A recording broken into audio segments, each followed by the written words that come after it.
Moja ya mambo muhimu katika kumwelewa binadamu na dunia yetu ni kupitia historia. Historia inatusaidia kuelewa jinsi tulivyofika hapa na jinsi mambo yanavyofanya kazi leo. Sote tumewahi kusikia hadithi za kihistoria, kutoka historia za kidini juu ya mitume na miungu hadi za kisayansi, zikielezea namna tawala zilivyopanda na kushuka na mingineyo. Lakini umewahi kufikiri kuwa historia yote iliyotolewa ni sehemu ndogo sana na inafichua machache mno? Na ubaya wake, baadhi ya hayo machache yamefichika au yamefichwa katika macho ya watu wengi. Kuna maarifa mingi ambayo hayajulikani, maarifa ambayo yanazuiwa kutokana na hofu ya kubadilisha mtazamo wa jamii au kuwafanya watu wathubutu kufanya vitendo vinavyotazamika kama vya hatari. Leo tutachunguza baadhi ya sehemu za historia za kushangaza zaidi na artifact au vito na mabaki ya kale ambayo yamejificha kwa muda mrefu.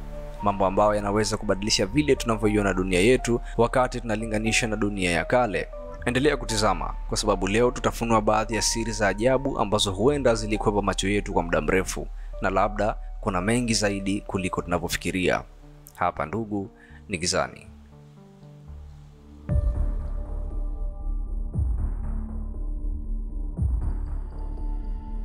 Mnamo mwaka 1901 wavuvi waligundua kitu cha ajabu kilichozama katika meli karibu na visiwa vya Antikythera huko Ugiriki. Walipochimbua kifaa hiki kilichofunikwa na maji na dongo kwa miongo mingi, walikumbana na kifaa ambacho mwanzo walidhani ni pambo tu la watu wa kale, ila baada ya kutuliza macho waligundua kitu cha kushangaza. Kilikuwa kifaa cha teknolojia cha hali ya juu, na mpaka kugundua hili ingekuwa ni kawaida tu, kwani vifaa vingi vya teknolojia vishafukuliwa sehemu kama hizi. Ila hichi kifaa kilipimwa kikagundulika kina zaidi ya miaka 2000.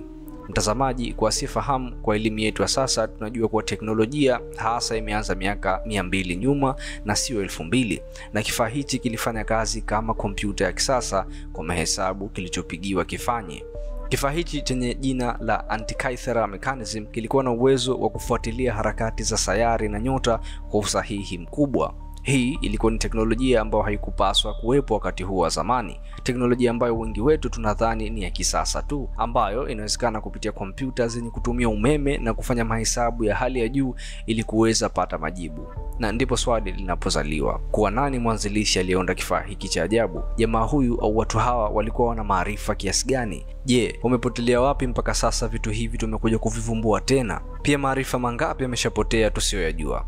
Pia inawezekana mengi tunayofikiri yamevumbuliwa na kuwapa watu sifa, inawezekana yamesomwa tokea mabaki ya zamani ambayo tusionyeshwa. Hivyo watu wanasoma tokea mabaki hayo na kusema kuwa wamefanya uvumbuzi ambao kumbe umeshavumbuliwa muda tu.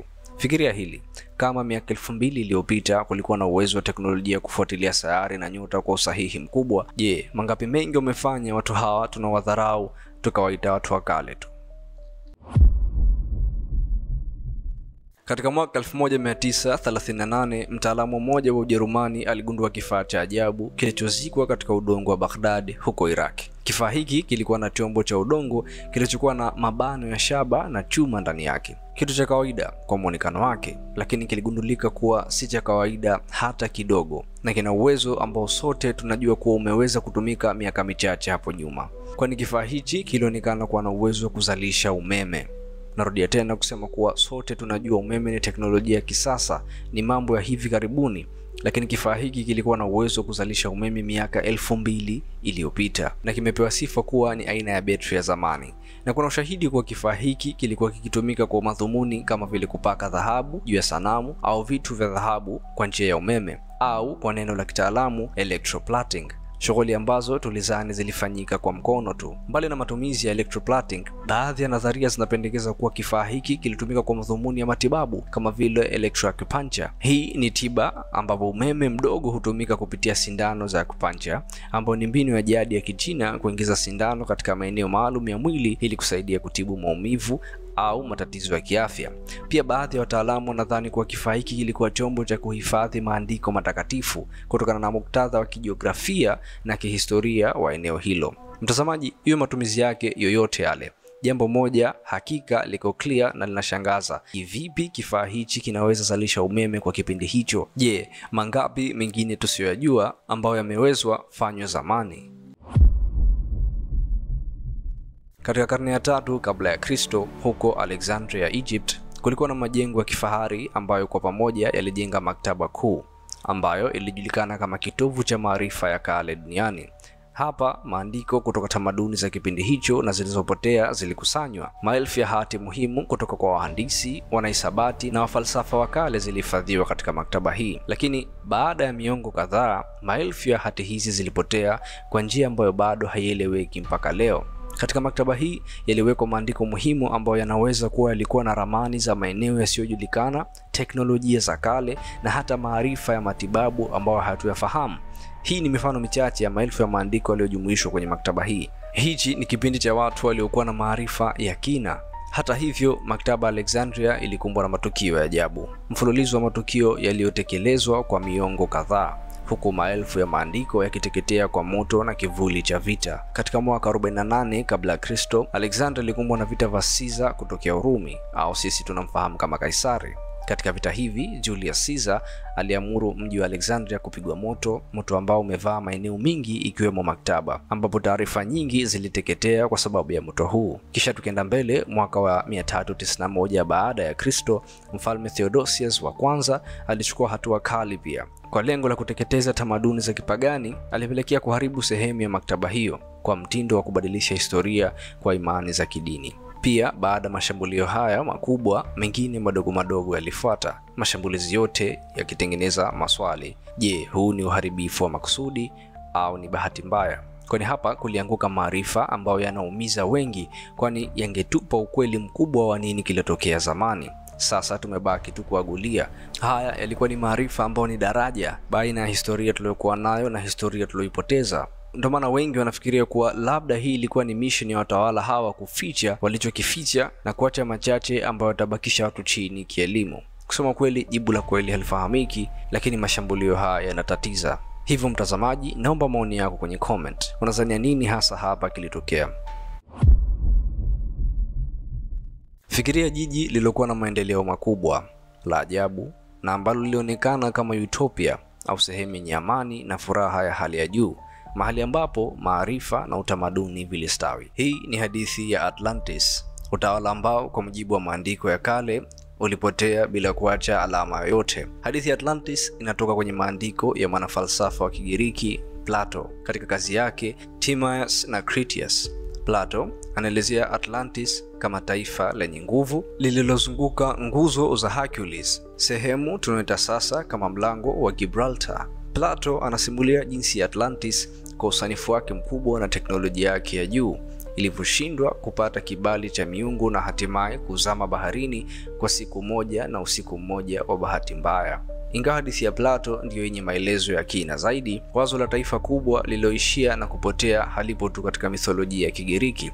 Tamaduni nyingi duniani kote zina hadithi za mji mkubwa ambao ulipotea kwa njia za ajabu. Kwa mfano, shairi la Kiafrika la Wagadu linasimulia jiji kuu ambalo lilijitokeza na kupotea mara 4 kila wakati kutokana na mapungufu ya kibinadamu kama kiburi, udanganyifu, tamaa na ugumu wa kuungana. Kila uharibifu ulifuatiwa na kuzaliwa upya kwa jiji hilo, ikionyesha mzunguko wa maadili ya kibinadamu na dosari zake. Mara hizi zinajirudia katika tamaduni tofauti na zinatuacha na swali kuu: je, hizi ni hadithi tu au zinatufunulia historia ya zamani tusiyoifahamu?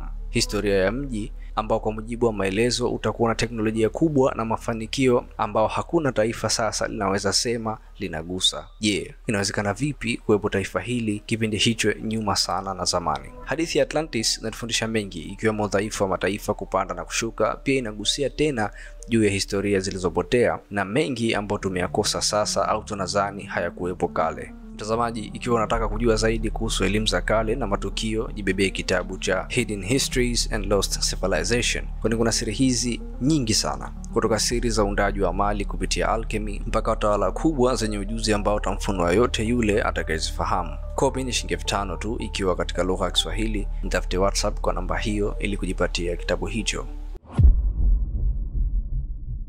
Katika mji wa Jiang, China, kuna kaburi la mfalme Qin Shi Huang ambaye ni mfalme wa kwanza wa China. Lakini hili sio kaburi la kawaida. Kaburi hili limezungukwa na mito ya zebaki au mercury ambayo ni sumu kali, na miundombinu ya kaburi hili toka juu mpaka chini ya ardhi imeundwa kuhakikisha watu hawafukui ndani yake. Ni kaburi hatari lenye kuacha watu na maswali mengi.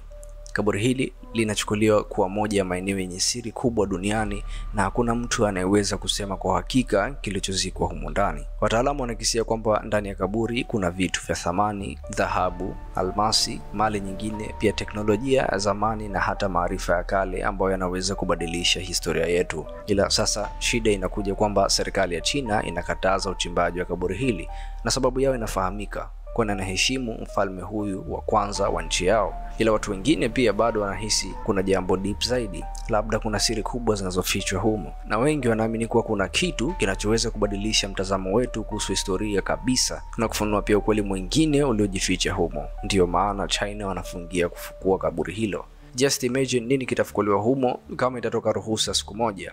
Je, kuna mali, vitabu, uchawi au nini? Kila mtu anatamani kujua nini kimezikwa na mfalme huyu, kwani tuna ushahidi wa wafalme toka Egypt wanaoitwa mafarao ambao wanazikwa na vitu vizito. Sasa je, mfalme huyu toka China inakuwaje?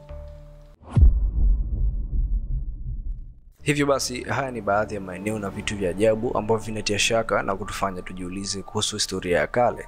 Kila jambo lina hadithi ya kipekee na kila moja linatufundisha jinsi maarifa, ustaarabu na siri zilizozikwa zinaweza kubadilisha maelezo ya historia yetu. Naomba tukutane katika video ijayo. Asanteni sana kwa kutazama video hii. Usisahau ku like, kusubscribe, kushare pamoja na kucomment. Hapa ni Kizani, sehemu ambayo siri na elimu nzito hufichuliwa.